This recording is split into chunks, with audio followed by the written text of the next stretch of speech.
Welcome back to my channel. So, andito na naman si Binibining Lindsay para mag-share sa inyo ng panibagong kaalaman. So, for today's video ay i-share ko sa inyo yung ilan sa mga tips, yan, para makapasa kayo sa comprehensive examination. Ayan, so, sino dito yung mga naka-enroll ngayon sa masteral, sa doctorate nila? Yan, so, para sa inyo tong video na ito. And of course, disclaimer lang din, yung mga share ko po sa inyo is based lang din sa aking mga experiences, no? Ayan, share ko lang din sa inyo yung good news nitong week lang, no? Ngayong week na to ay nakapasa ako sa aking compre para sa aking doctorate degree. Yan, so I'm very very happy. That's why gagawin ko tong vlog na to para sa inyo, no? Baka kasi applicable din sa inyo or makatulong din itong mga tips na to kung paano makakapasa sa compre. Ayan, so panoorin ang pagpapatuloy ng video ito.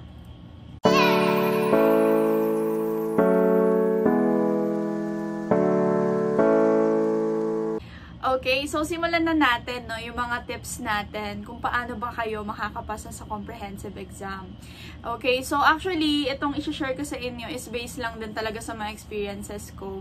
Sabi ko nga, last time lang nakapasa ako sa compre, and thank God, no. Pinag-isipan ko talaga kung magko-content ako ng ganito, and inintay ko muna yung result bago ako mag-content. Kasi baka naman applicable din sa inyo tong mga tips na ginawa ko, no, para makapasa.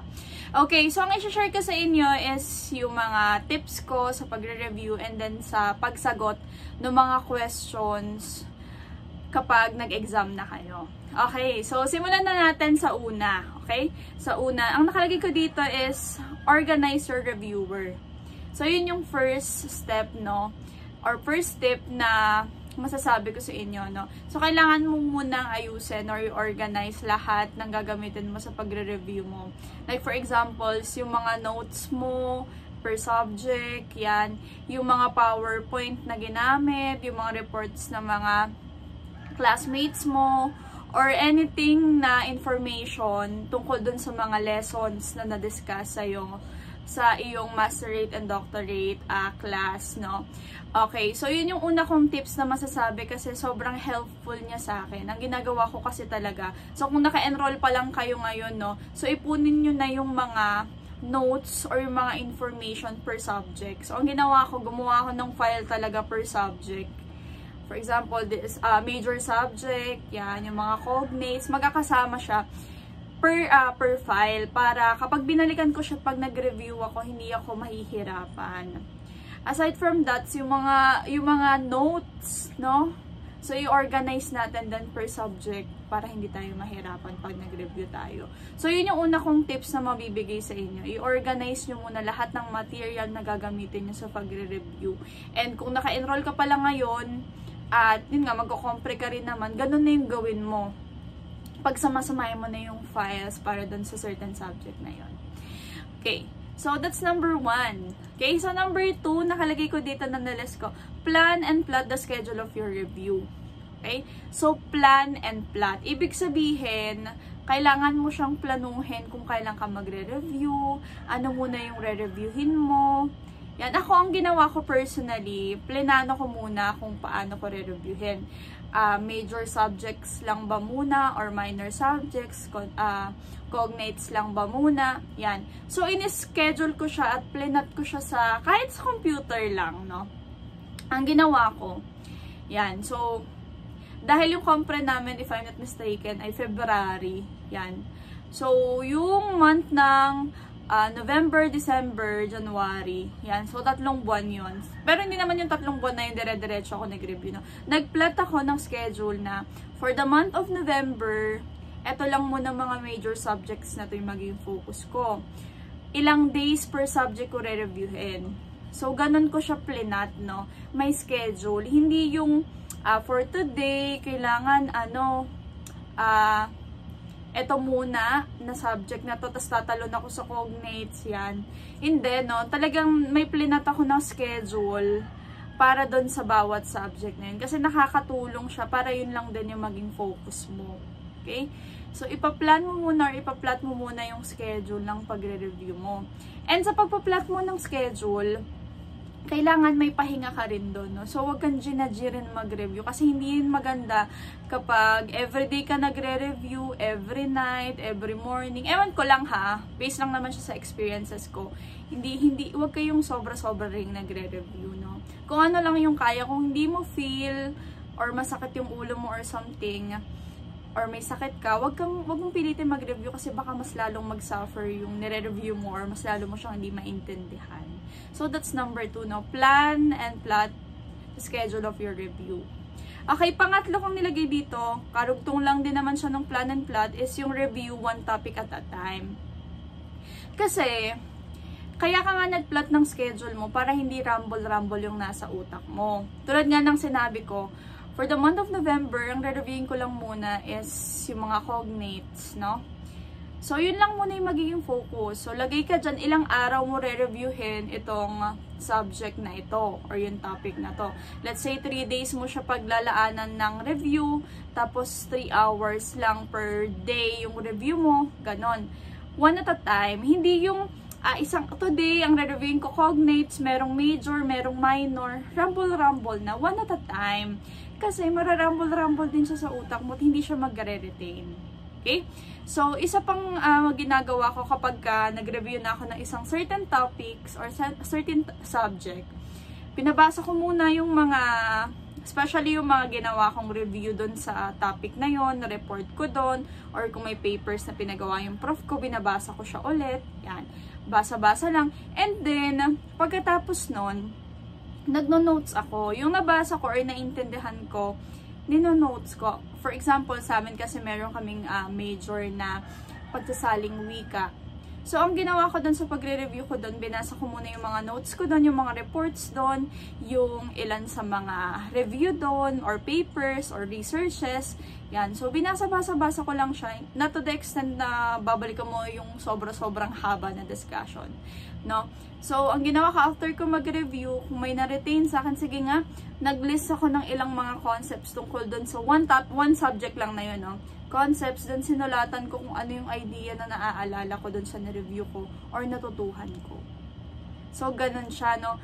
One subject at a time. Para, yun lang yung ma-retain sa utak mo. Wala kang ibang re-reviewing ibang subject, no? Kasi kapag sobrang dami ng ideas na pumapasok sa isip mo, hindi mo siya naaalala or nagkaka-rumble-rumble din siya.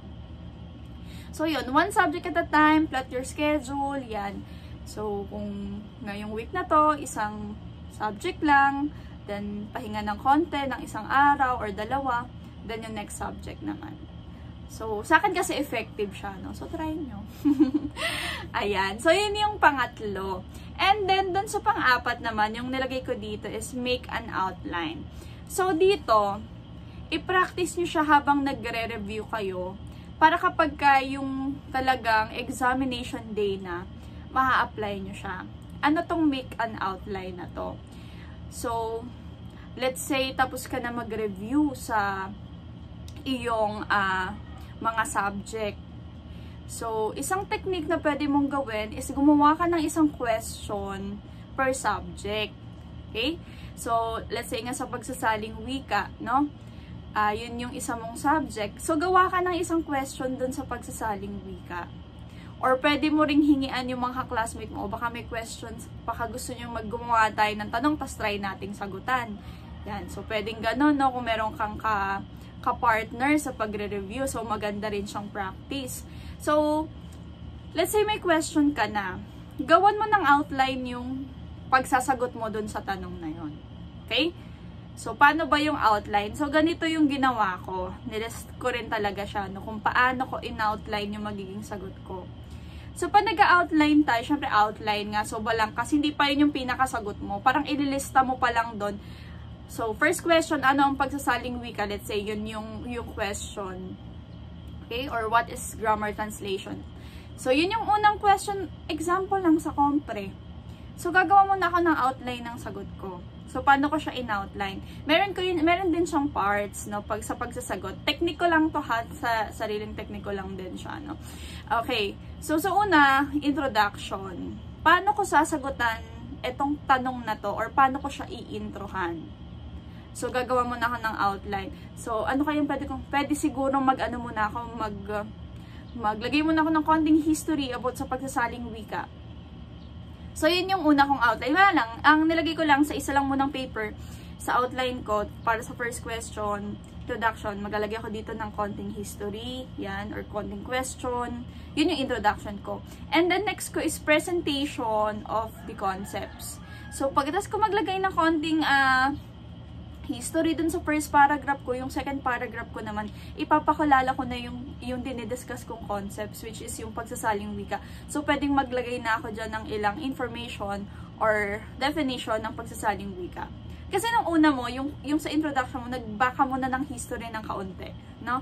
Ano ba yung meron sa pagsasaling wika sa panahon ng sa Pilipinas noon at ngayon. So, pwedeng naglagay ka muna ng konting history and then pinakilala mo na ng pakunti-konti yung concept mo dun sa mga next mong paragraph. Okay? So, presentation of the concepts ang tawag ko dun. Sarili ko lang, no? Then, yung pangatlo kong paragraph na in-outline ko, outline pa lang po to ha, hindi ka pa nagsasagot. Parang ilalagay mo pa lang ano yung pwede mong ilagay na mga sagot. Okay. Ang sunod ko dito, supporting the ideas with theories or RRLs, RRS. So, dito, di ba nga, naglagay na ako or pinasan ko na yung ilang concepts. So, importante rin kapag nagko-compre ay may support. Pag sinabing support, para maging ma-justify talaga yung sagot mo, importante na may support ideas from the theories or related studies and literature na nabasa mo na susuporta dun sa claims mo. Okay? So, yun. For example, ang nilagay ko dun sa supporting ko is yung sinabi ni Jacobson na types ng pagsasaling wika. So, naglagay ka na ng mga information na hindi galing sa'yo, kundi galing din sa study or sa theories ng ibang tao. Mas magiging matibay kasi yung claims mo. Hindi lang puro kung ano lang yung pagkakaunawa mo sa pagsasaling wika. Okay? So, yun. So, importante na naglalagay tayo nun kapag tayo ay nagsasagot ng compre. So, kunwari, nilagay ko muna kay Jacobson. Outline pa lang naman eh. And then, dun sa susunod doon is yung application and practices. Dito, i-apply mo na yung sa pagsasaling wika. Okay?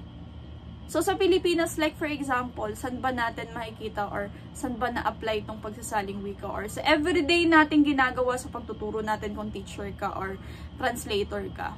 Paano ba ito na-apply itong pagsasaling wika? 'Di ba? So, ibig sabihin, parang theories into practices. So, ibig sabihin, naipakita mo na yung application ng concepts na dinidiscuss mo lang kanina. Okay? So, meron kang mga example scenarios or applications nga na nagpapatibay ng claims mo or ng sagot mo doon. Okay? Sa pinag-uusapang concept. And lastly, of course, yung conclusion mo. Paano mo siya i-conclude? Siguro maglagay ako dito ng, ng kasabihan or whatever, or last question, or kung paano ko ba siya i-end, or pwedeng summarization. Okay? Yan.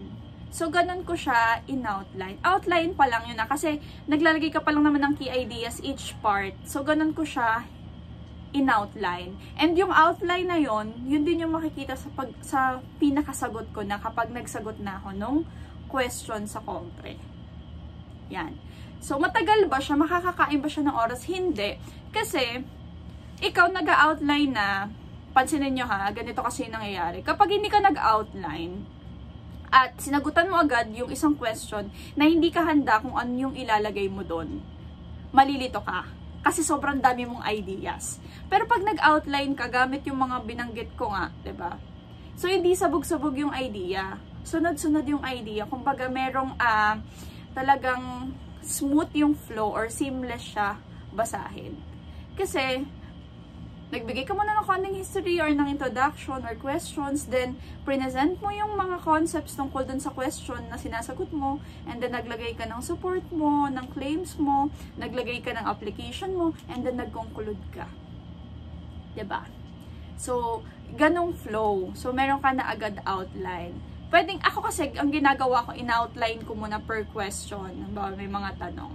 Or pwede namang, isang question outline, pagdas mo mag-outline, sagutan mo na. Kasi alam mo na yung gagawin mo. Yan. So, hindi siya nakakakain ng oras. Actually, nakakatulong nga siya para madali mong masagutan yung tanong sa compre.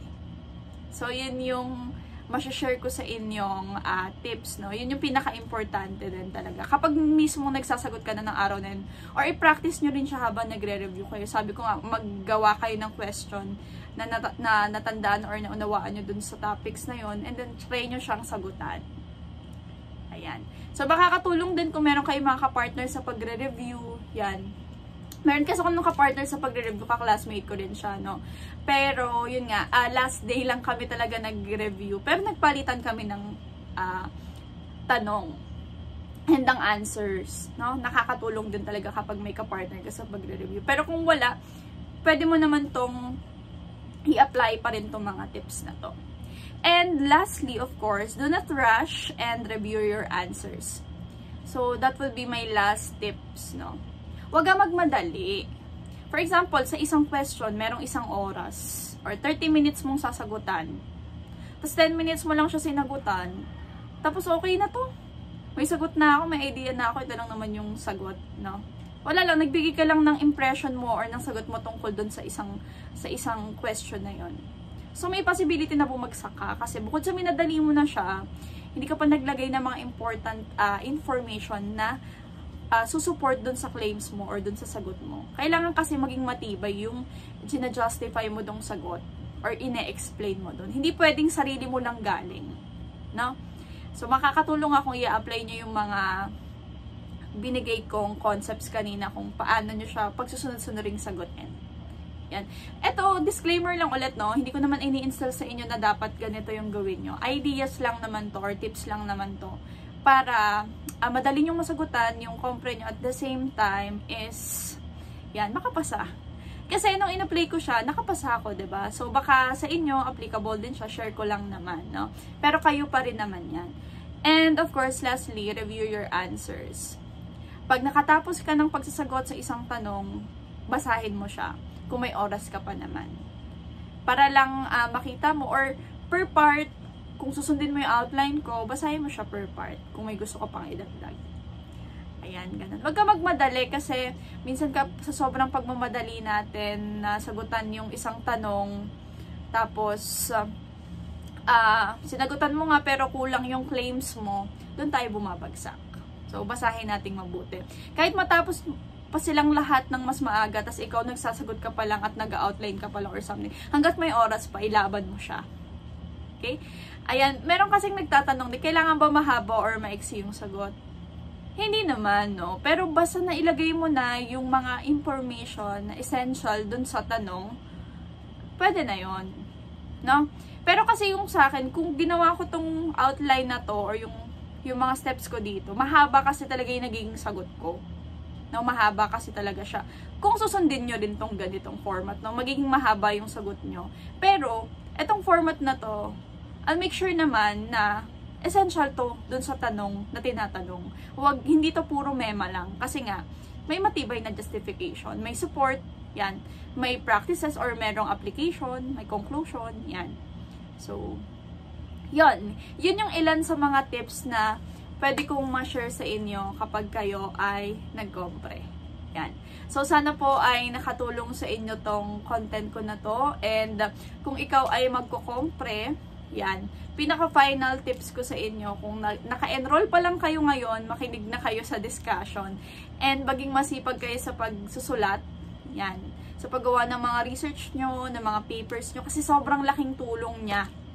No? Hindi lang sa comprehensive exam, kundi sa pang-araw-araw nating application nun bilang mga professionals. No? Malaki na itutulong niya at malaki na share niya para makapagbigay pa tayo ng mas malalim na input sa ating mga students kung ikaw ay teacher. Or dun sa mismong trabaho na meron tayo ngayon. Yun lang naman. And advance congratulations sa inyo. Papasa kayo sa comprehensive exam nyo. And i-claim lang natin at ipagdasal natin from the very start lahat ng ginagawa natin. Ayun lang. Maraming salamat po sa inyong pakikinig. At yun yung mga tips ko sa inyo para makapasa sa compre. Salamat!